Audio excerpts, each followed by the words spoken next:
My name is Mahmoud Zawahiri. I am from a small village to the south of Bethlehem called Al-Masara. I am here in the UK at Coventry University studying my PhD, which is about nonviolent resistance. And my focus will be on the strengths of the nonviolent resistance in the Palestinian culture, to go back with some tools to strengthen the nonviolent resistance against the Israeli occupation.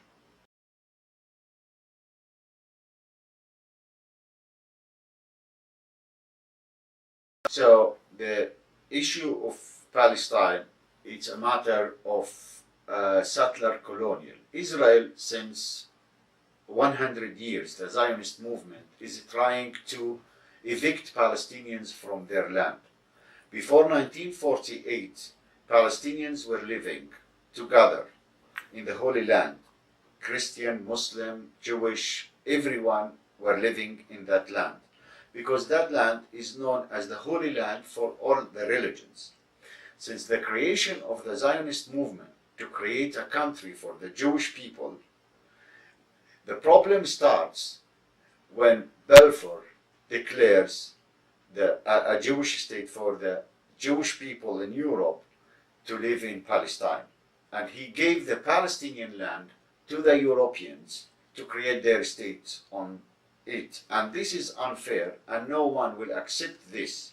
And this came also fostered after the result of the First World War, when France and England start to divide the Middle East. Later on, the Palestinians fought against the British mandate, and which facilitated the illegal immigration of the Zionist Europeans to come and live in Palestine, until the partition of Palestine happened in 1947, where the Resolution 181 was declared as Palestine must be divided into two countries, one for the Palestinians and one for the Jewish. And they give the Zionist movement 54% of historical Palestine. Of course, Palestinians refused this, and they fight against the British until the British withdraw from Palestine, and the war happened in 1948, when the Zionist movement expelled 750,000 Palestinians to the neighbor countries, which was known for the Palestinians as the first Nakba.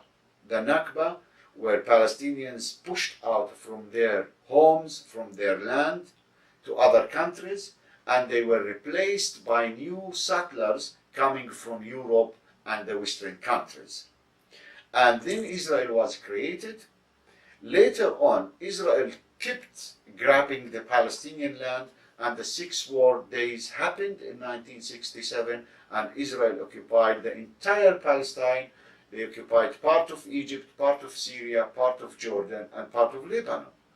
And then the United Nations declared another resolution for Palestine, which is known as 242, which is the two-state solution. And this two-state solution said that Palestine will be on 22% of historical Palestine, while Israel will be on 78% of the Palestinian of historical Palestine. So that's the story, that gradually Palestinians were losing their rights and their homeland, while on the other side the Zionists are bringing more and more Jewish to live in Palestine, and to foster the settler colonial behavior and system in Palestine by evicting Palestinians from their homelands. And as a result of this, nowadays we have more than 75% of the Palestinians as refugees in Palestine, who have like the internal displacement, or they were deported to other countries to live in. And this catastrophe, Nakba, is following the Palestinians. It didn't end. The crisis in Syria reflected negatively on the Palestinian refugees. From living in the refugees refugee camps in Syria, again to be a new refugees in other countries like Brazil, Australia, United States, or Europe. So after 70 years of living in diaspora as refugees, they continue to live as refugees, and this catastrophe is not stopping. However, on the daily life, the Israelis' behavior discriminate Palestinians. Discriminate Palestinians as in terms of rights, in terms of having equality with the Israelis. It's another apartheid created within the settler colonial system in Palestine. So the settlers have their full rights, and the Palestinians, they do not have any rights. So, for example, if I have my land for hundreds of years, and a settler came, and a Zionist settler came and put his mobile house in my land, and I fight against him, I will go to jail. And I am the one who need to prove that this land belongs to me, not the settler who came just yesterday and put his mobile house in my land to prove that this is his land. So that's where they align with each other. Settlers, police, the government, the constitution of the state, in a very hidden way to discriminate people and to discriminate the Palestinians. Until 2002, when Israel started building the segregation wall, which discriminate Palestinians and isolate Palestinians in cantons, the same as when the Jewish were living in the cantons during the Nazi period.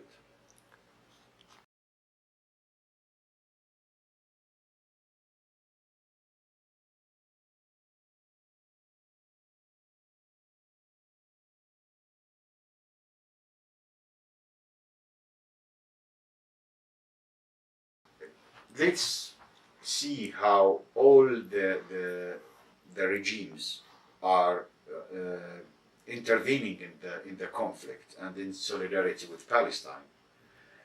The level of solidarity is not translated into actions from the world and from the Islamic and Arabic countries.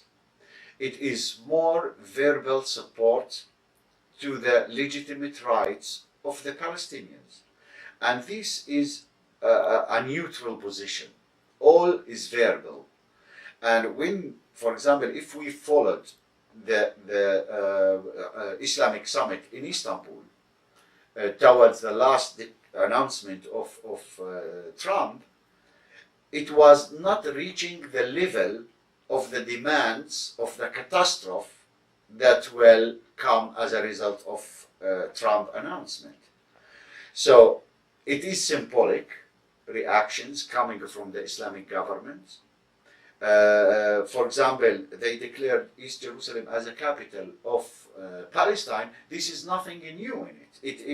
This is what the United Nations is declaring, that East Jerusalem is the capital of Palestine, and that's nothing new. What practical steps the Islamic countries took on the ground in order to foster this and to bring this to a real example, I think only the Turkish government said that they will open an embassy in East Jerusalem as an embassy for the Palestinians in the Palestinian state, which is a practical step, let's say, but still we are not reaching a real support to say that we are able to do different things.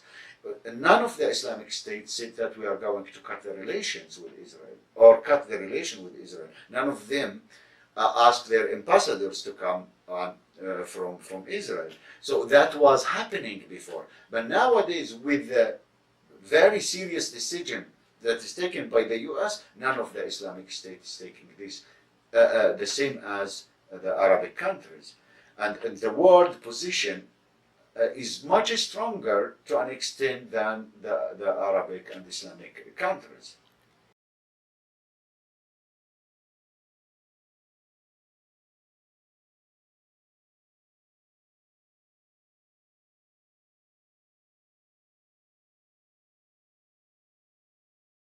That's somehow a contradiction. First of all, we rely on the people of the countries. For example, in Turkey, to see more than 80 demonstrations taking place in different 80 cities, that is amazing. And we know that the people of the countries around Palestine, including Turkey, are completely in solidarity with Palestine. Now, to an extent, when you are listening to the discourse of the Turkish government, it's the most that the Palestinians want to hear.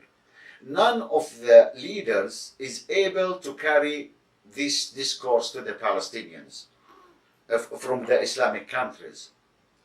Only Turkey took this discourse that make the people empowered, even there were no practical steps on the ground. Even it is a chocolate cup, as the English say, which is very nice. But to what extent the Turkish government is going to implement this? Why they didn't cut the relations? Why they didn't even take decisions towards the military training? Not only the diplomatic, the military training where the Israelis are taking place. And but the issue of the Turkish government is the discourse that is listened and respected by the people. Going back to 2011 with the Marmara issue, when 11 Turkish people were killed on the ship, and the discourse was strong, but the actions didn't change. The case was closed and the recompensation was taking place. That is the issue of the Turkish government with implementing this discourse. I mean, the discourse is perfect. It empowers people in Palestine and in Turkey, but does not translate it into real actions toward on the ground.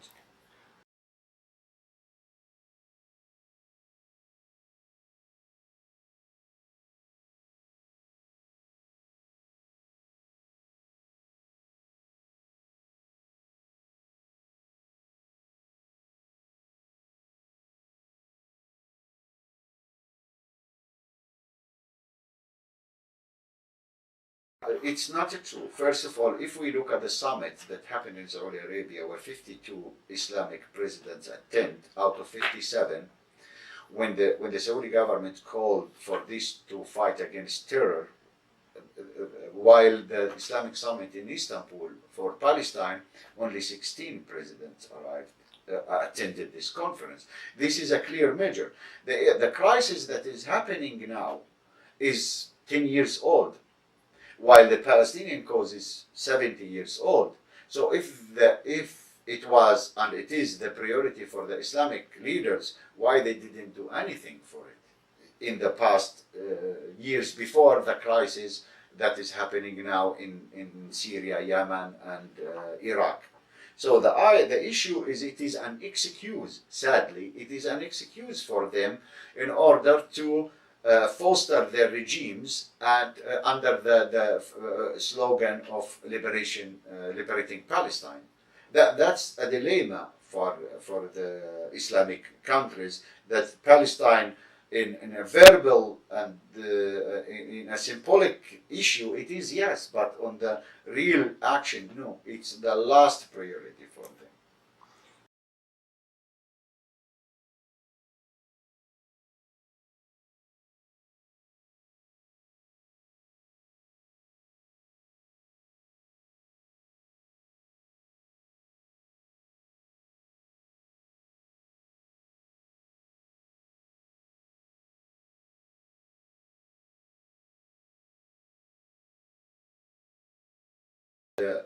The American decision, as the rumors are coming out as the great deal or the century deal that Trump will establish, and part of it is to announce Jerusalem as the capital of Israel, which is violating all the international laws.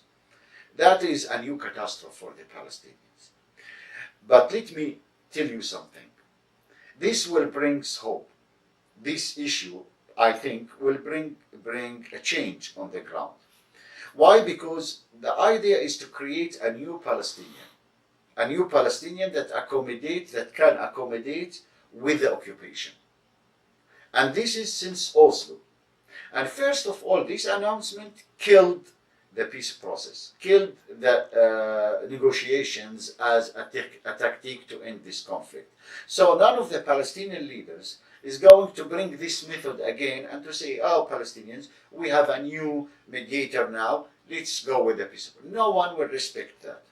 So this means the alternative is the voice of the people. And we Palestinians examined also the strategy of armed resistance. And we are not going to win over the Israelis with all the technology and weapons they have. So the only weapon that left in the hands of the Palestinians is the popular resistance, is the non-violent resistance, as we call it, where the voice of the people, the power of the people who lived 70 years under the Israeli occupation, and they didn't manage to evict their faith and believe in their rights. And if we compare the Palestinian cause with other causes that happened, we found that there are populations integrated and accommodated with the occupier in a few years, while Palestinians in 70 years they didn't accommodate with the occupation. And this is the hope. Now this will bring and strengthen the relationship with the Israelis.